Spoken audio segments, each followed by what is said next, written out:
can you imagine like trying to submit your homework on WhatsApp? You start from the bottom. You have to be prepared to stick out even on bad days. What did they find? On a bad Exactly. It's like, is this allowed? You mustn't take the mentality you have at home and try to apply it here, because that's not how it works. Baby, ngihamba nawe ngikhetha wena phela ngifuna abanye wena kumele ungisalele izingane uthando la ngempela ngelidabuka ngawe. Hello, Sunny Bonani, Ni Hao, and hey, it's your girl Busi here, and today I'm joined by Angela Eda, or Eda number 2, and today we'll be talking about basically things that we wish we had known before coming to study in China, and just our general experiences as being students in China. But before we get into it, I'd just like to remind you, whatever. Give this video a big thumbs up and to leave some comments down below. If you have any questions, we can be sure to answer them. So without further ado, let's get into it. So basically I know Angie, Eda number 2, through Eda number 1, which is funny, but we study at the same university. But I think we have totally different experiences, I'm sure, because my program is just international students, whereas it's just foreign slash Chinese. It's Angie plus Chinese students in her degree program. When did you come to China? I came to China in September 2016. I did my language at Nanjing Normal till June 2017. Then I came to Shanghai to study my major. That is public relations. Let me tell you guys, I never expected it. First of all, the Chinese that I was taught was basic Chinese. That to me it's just basic Chinese, basic communication and all that. And when I came to do my major, it was like, I don't know.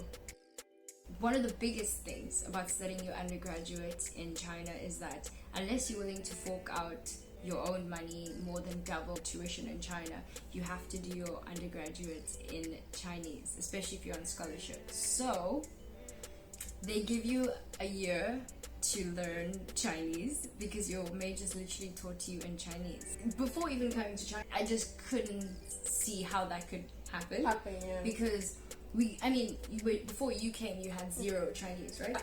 Nothing. Like even Ni Hao, you're just nothing. Like I was starting from scratch, from square one, as you say. When coming to China, I thought like English is spoken in China, but coming to China, like Chinese is an official language of China. Everyone said, oh, in Shanghai people speak English. Where? In our dormitory, guys. When I moved in, first day in China, the IE who worked at the dormitory, who signed us in, 0 English, but she's signing us in. She's trying to communicate with me, and I was like, I don't know what you're saying. I was like, I don't understand you. You know what she did? She took a piece of paper and wrote it down. What did she write? She wrote, I kept the piece of paper and it said Rush, right? Because it was about the card thing, you know, to fill up your card about hot water. But how am I supposed to know the handwritten character when I had 0 Chinese? So I think the lesson here, guys, is before you go to, any country, but China in particular, download, translate, Google Translate is only that good, but download some sort of translation app and download the offline packages, and also just like learn the basics of communication, because they told us like, no, I mean, Shanghai people speak English, but they really don't. The fact that the people that work in the international students like accommodation, they don't speak English, just should tell you that like there's no English here. So just learn how to basically communicate, I would say. Yeah. But it doesn't help you in your degree. It doesn't. Trust you. It doesn't help you in your degree because like it's just like taking your kid for preparatory school, like the first year, then again take them to university. Because learning a language, you start from the bottom, from the basics. So here, I'm a foreign student, all the way from Kenya. I know nothing.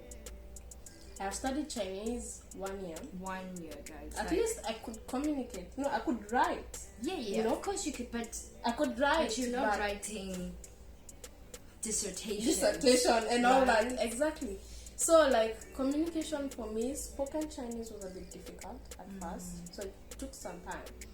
But what I came to study on my major was completed. And I spoke to people that are already studying, and I asked them, like, how do you guys cope? And they were like, oh, we just translate everything. I'm like, huh? I'm like, do you understand anything in the lectures? They're like, no. So then I thought, okay, because I had two options for what I wanted to study. I wanted to do like engineering, or I wanted to just do language, right? Yeah. And I thought, well, I'm not going to stress myself out trying to teach myself engineering, like, and basically having to self-teach. So I was like, it's not for me. So that's why I wanted to do language, because at least I'm just learning the language. I'm not being taught something else in China. To me, it was a no-go for me. So I would say that if you're going to come here for your undergraduate, or even if you do a master's in Chinese, I would sternly say, make sure that you think once and twice and thrice about it, because 1 year is not enough, even 2 years, because when you're doing the general language, they're not teaching you the jargon, the specific words that you're going to use in your degree. Exactly. They're teaching you the basics. That is a warning. Start learning Chinese when you're 3 years old. That's how like. And if you're in a smaller city,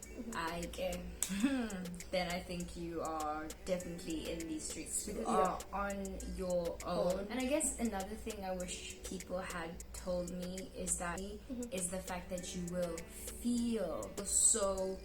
Like you stick out and you have to be prepared to stick out even on bad days, because sometimes it's fun if people are taking pictures, you're like, I'm a celebrity.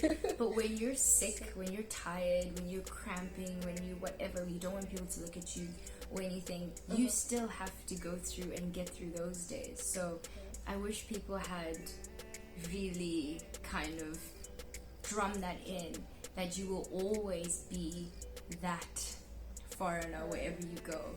So I really wish I knew that before, because sometimes I'd be like, oh guys, like you can see that I'm tired, I'm sick, but still they're looking, and it's like, well, how did you feel being, in Nanjing, how many foreigners did you see on a daily basis, and not on campus, outside campus? Rarely. Because like, what I like, it's not what you like. I like going to these places. You're not going, like, and also like the only place you'd find most foreigners is maybe when you're going out, church, or maybe there's an activity like party or anything else. But maybe if you decide to go on an adventure on your own, most times it's very hard to find foreigners. You feel like, okay, I'm alone. Everybody's looking at me. You have to kind of get used to it. Like anything, like any sort of like movement you do, like there are eyes on you. So even if you're doing something so basic and mundane, like just buying something, people are like, what did they buy? It's like bread. I don't know. Like you kind of adjust to it better, because before, when I first came and people look at me, I'd be like, why they look at me? Why they look at me? Why? And now I'm just like, they look at me, whatever. And I think another thing I wish people had told me about is the fact that really the teacher or lecturer student relationship is very different. It's like, I think I mean, in language, I mean, we're smaller classes, and so it doesn't feel like university. It still feels very much like school, but it feels like a lecture, even in the classroom. Yeah. It's like so weird. But also, some teachers have like, how do I say this? They have relationships that are too close with some students. Have you seen that? With foreigners or with Chinese students? No, well, foreigners. Foreigners. Maybe no, in your language course, you didn't see that? I kind of know. I noticed that, like especially the smart students. No. Close. And no. Oh. No. Well, story time. I mean, there were teachers going to students' rooms. Wait, what? Oh my god, that's the teacher. She bought him cookies to his door.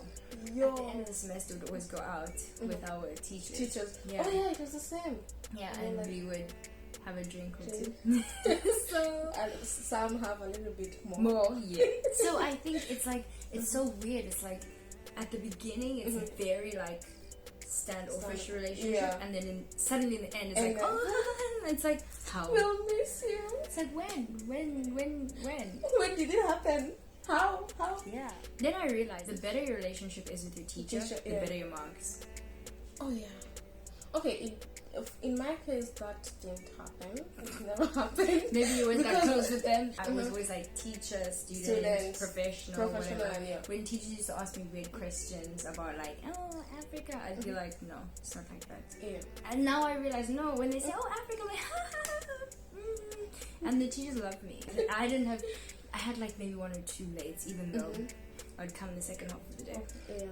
Because we have that good relationship, you know? Yeah. So I realized that no, you actually have to work on your relationship with the teachers, and then life is very smooth. Even now in my degree program, I try to make an extra effort with my teachers just so they know who I am. I always ask questions. I realized that you have to learn the system that best works for you. You mustn't take the mentality you have at home and try to apply it here, because that's not how it works. Each university is different. Each program is different. So you have to really get to know the environment and speak to people. Like speak to people that have been there before you. So I think that is key. One thing I wish I knew. Culture shock. You know what? You know, coming to China is way different from back home. Number one, like back home we are not used to spitting. But when you come to China, I was in Nanjing, everybody was spitting everywhere, and I'm like, okay, is this allowed? You know, because this is something I'm not used to back home. Only like who spits? Like soccer players? We only see soccer players spitting on the field, and it's like ew. Here it's everyone spitting and also smoking. The rate of smokers is too high. Like, but it's gotten better now. Yeah, now it's better. It's right now. First of all, the rate of spitting has gone down. Smoking has gone down. It hasn't gone good enough for spitting, honestly. Even though they was made like illegal basically during COVID. No, but people were still. If you compare, like for me, if I compare between Shanghai and Nanjing, Shanghai is much better. Yeah. But in smoking, Nanjing is much. You're just walking on the street and suddenly it's like a cloud of smoke. Oh yeah. And it's like so many people smoking. You just like you're trying to like find your way. If you go to a bar, a club, anything, anywhere, people smoke inside the general area. People who had even quit smoking started smoking again because it's so cheap. So, and like I think now it's better, but before the pollution was so bad in winter. It used to be like the first time I noticed it, I think Fred was here and we were walking, and then I just felt like something, but I couldn't explain. He was like, and I'm like, what, you too? And I'm like, what is happening? We checked the app and it was like 200 and something. We were like, goodness.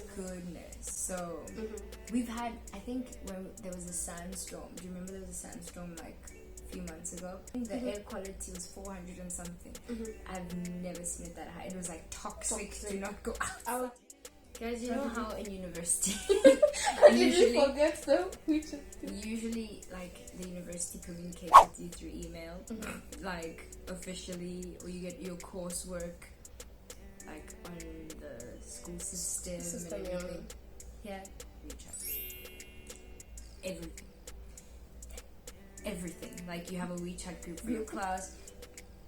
Homework you can submit via WeChat. Yeah. Actually, homework you can submit via WeChat. Yeah. You know, it was very odd. I was like, huh? How? Like, I just need your email address. Can you imagine, like, trying to submit your homework on WhatsApp? The only time they've emailed me was for the absence warning. Absence warning. Oh, yeah. One thing they didn't tell. I wish I knew. In China, attendance is very important. Yeah, it's so weird. It counts in your final grade. And if you've missed more than the minimum, they basically either warn you. I mean, it's the first time it's a warning, and then after that they cancel your visa. Oh yeah, the school can cancel your visa. Yeah, and then you just have to leave. They have 30 days to leave the country. Yeah. So also, like, the grading systems, like everything, guys. It's different. If you get everything correct, they won't give you 100. They'll give you 97, 98. 90. I'm like, why? And the teacher's like, you can't be perfect. I'm like, like, I really don't get it, you know? You scored 100, you scored 100. No. You know? 97. The pass mark in China is 60%. 60%. So whether you're doing language or everything, 60 is the pass. 60. And, like, where I come from, 50 is the pass. So that was an adjustment. It took me a very long time to realize is that, like, when they do, like, review or whatever before a test, you actually need to pay attention. You need to go because they're basically telling you what's going to be the test. Yeah. And I didn't know that because the teacher would be like, okay, write this essay to prepare, write this topic to prepare, and I'm like, why? That's not going to be an exam, surely. But literally, same thing. Same thing, yeah. And I would see people getting, like, really good marks for the essay. I'm like, how? Because the teacher would literally make them write the essay, then you hand it in, she marks it, she corrects it, and then she gives it back to you, and then you're supposed to memorize it, I guess, to write in your exam. And I mean, that was just new for me, so I didn't do any of that, and then I realized very late that that's how you pass. Literally. Yeah. So now I know, like, when I'm preparing for exams, what I need to do is just do the mock exam that the teacher has given us, because that's basically the exam. Yeah, that's the exam. And also, some teachers won't give you exams. They just tell you to write a research paper. Yeah. Some teachers were so good, like the professors or lecturers that I had. Some would just tell you, write a paper, write a report, you know, or they'll just give you group work. The group work, and PowerPoint, the content on the teacher's PowerPoint was actually simpler than the books. I wish I knew that in my first year. Really? I got to know it when I was, I think, third year. I know. Another thing we wish we knew, VPN. You didn't know about VPN, girl? I didn't know. I wish I knew. Girl. I didn't know about VPN. Then the people who send you to China don't love you. People always say, okay, get a VPN, but no one told me you need at least like 3 or 4. Oh yeah. Because when push comes to shove, to find a legit VPN, because there've been a crackdown on VPNs. So, like, you have to keep on changing. Sometimes your VPN doesn't work. And even if you're paying so much for it. Shout out ExpressVPN. Open book exams in China. Oh yeah. Not a walk in the park, man. Yeah. So hard. Yes. It's so with difficult. open book exams, when they show you what mock exam to do, you need to literally go highlight, put what do you call it? Put like bookmarks or like sticky things, so that when it comes to the exam, you're not looking at the book for the first time. Don't let open book literally kid you into thinking easy exam. It's easy. No, it's much harder than a closed book exam. Something that someone did tell me, but they didn't emphasize it enough. Do not bring clothes to China unless it's like jeans Do not bring shoes to China. Oh yeah. Do not bring winter things to China unless you're from like somewhere up there in the north, Scandinavia or Canada, because all your clothes that you bring, you're not gonna wear them. They're useless.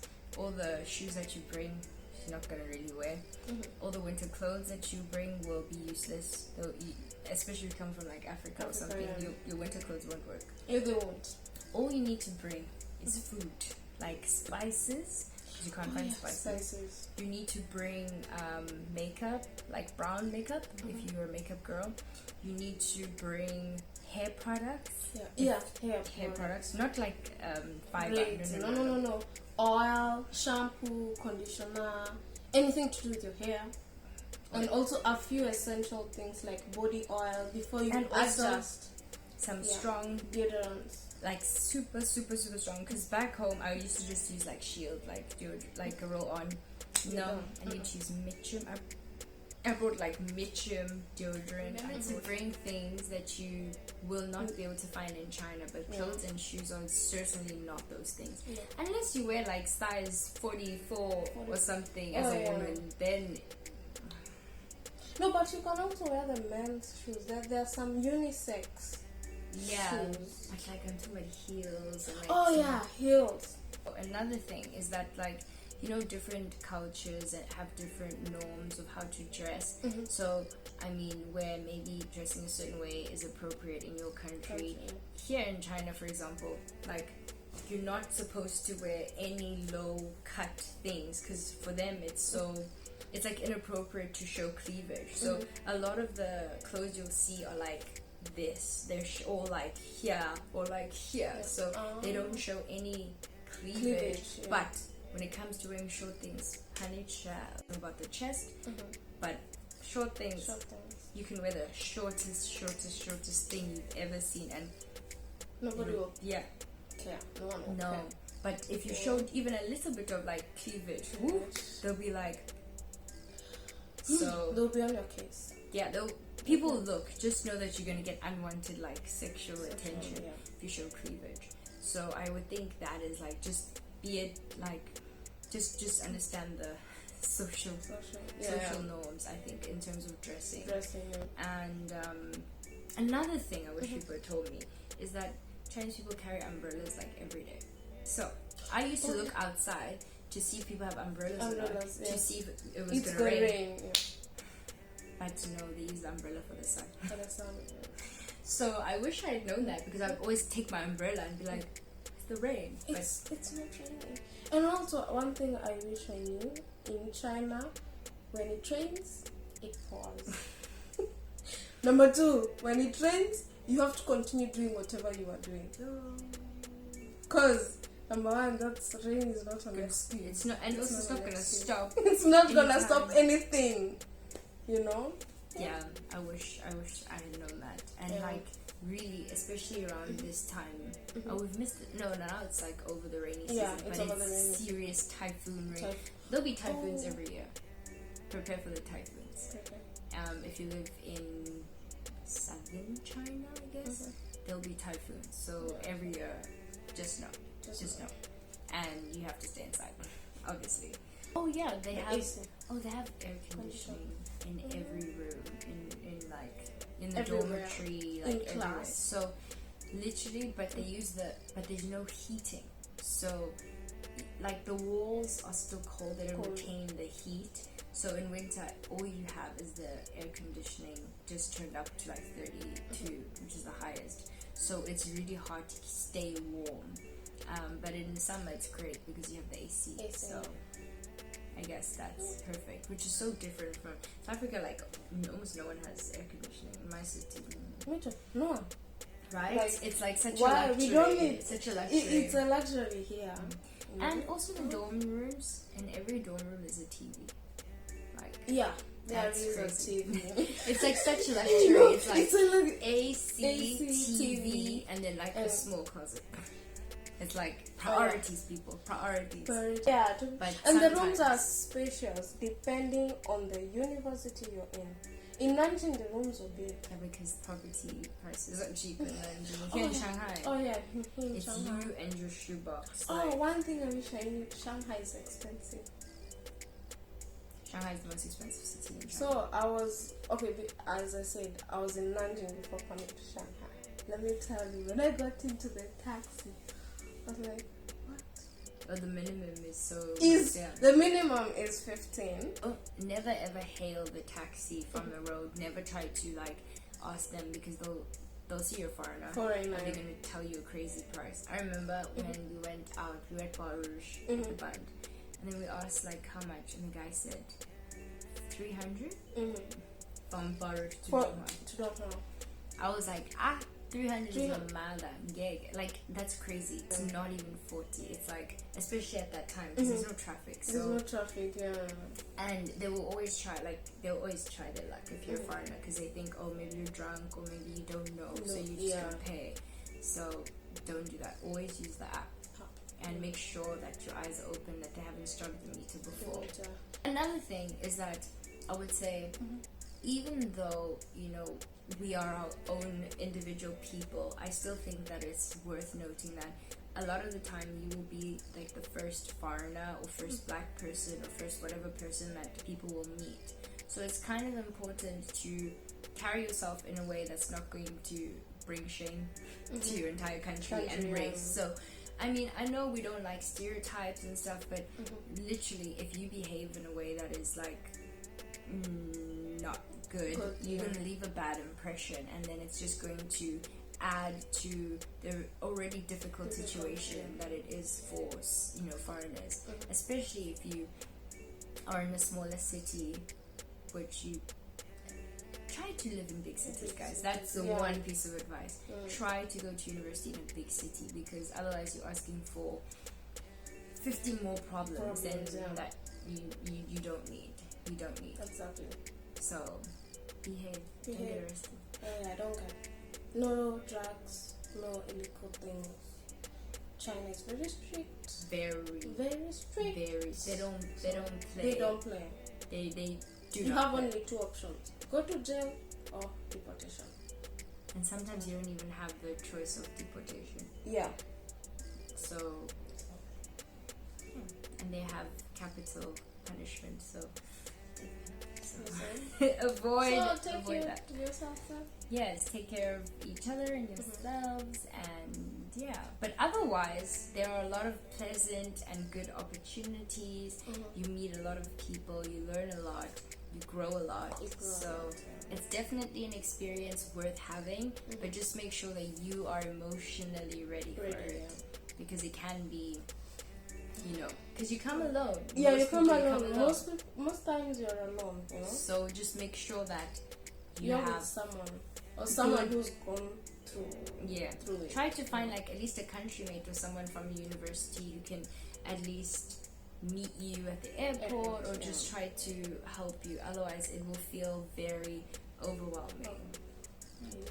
Yeah, we've spoken for like 3 hours now, so that is it. Yeah, that is all of the wisdom and warnings that we can give you. So thank you for watching, and so if you have any questions, just drop them down in the comments below, and we'll try to answer them as much as possible. I mean, I have a lot of people who message me randomly, and they're like, oh, can you help me apply for the scholarship? I'm like, no, I can't help you apply for the scholarship, but I can guide you. If you have specific questions, I can help you answer them. But there's like people like, please can you share your application with? I mean, I don't have that application. Do you think I still have the application?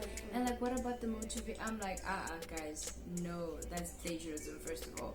But I can be able to obviously assist where I can, but have specific questions please. Just to make it easier for me or us to help you. Okay, so without rambling on for 3 more hours, I hope you guys enjoyed the video and that you got some insight into what it's like to actually be a student in China. And so I guess goodbye. Don't forget to like, share and subscribe. Thank you, and we'll see you guys soon. See you next Bye-bye. time. Bye bye.